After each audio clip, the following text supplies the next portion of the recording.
And I was in London, Ontario, serving his church, that church there, before COVID came. And my wife and I, we took vacation to one of these places that has like a buffet open all the time. I love buffets, so it was great. Problem was, there was Wi-Fi everywhere. And I was following this thing called COVID. And I told my wife, I said, Cheryl, they're going to shut us down.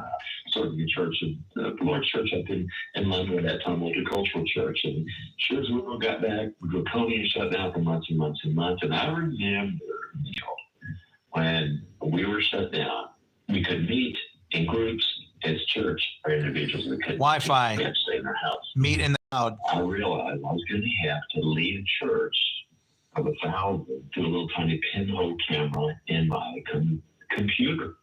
And I distinctly remember saying, God, I didn't sign up for this. Well, you realize it's not what I signed up for. But during that time, not only did we face that, I was diagnosed with an AFib. AFib between your heart doesn't beat right. Lucky bastard. I was diagnosed with prediabetes, and I exercise, and I eat right. And I was diagnosed with cancer.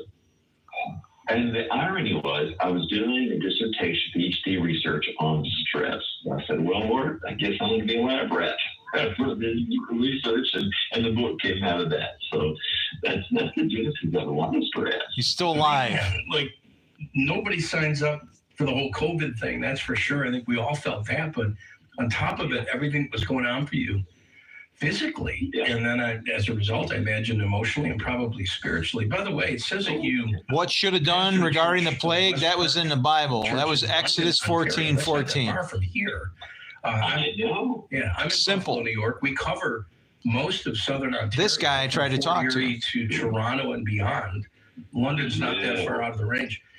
But today you're in Mississippi, but you actually have a doctorate, your Dr. Charles Stone, and I think, if I'm not mistaken, that some of your research dealt with this issue of stress? That was the whole point of my research project. I actually looked at the stress levels of 400 pastors, and there was a year-long process, looked at that. And out of my research, what's my research book? I should see if I can get this guy to check me out, huh? I learned from Scripture and from the neuroscience world.